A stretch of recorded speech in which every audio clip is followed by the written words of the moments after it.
না, আলহামদুলিল্লাহ। আজকে আমরা আমাদের যে দীর্ঘদিনের প্রতীক্ষায় ছিল যে আজকে আমরা আমাদের দলীয় প্রতীকের বরাদ্দটা পেলাম।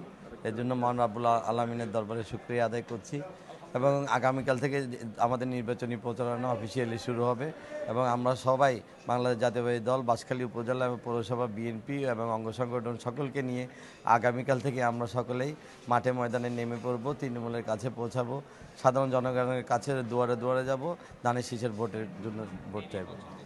না, এটাকে কোনো চ্যালেঞ্জিং মনে করছি না। আইনশৃঙ্খলার ব্যাপারে যেভাবে যারা প্রশাসনের যারা দায়িত্বে আছেন ওনারা তাদের রুটিন কার্যক্রম চালাবেন এবং আমরা এখনও পর্যন্ত সব জায়গায় ভালো পরিবেশই আমরা দেখতে পাচ্ছি ইনশাল্লাহ।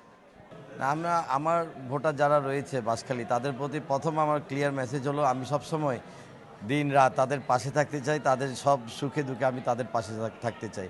এরপরে তো অবকাঠামোগত উন্নয়ন যেগুলো রয়েছে এগুলো তো আমাদের করতেই হবে দলীয়ভাবে এবং আমরা এগুলো সচেষ্ট থাকবো এগুলো পূরণ করার জন্য মানুষের যেগুলো দাবি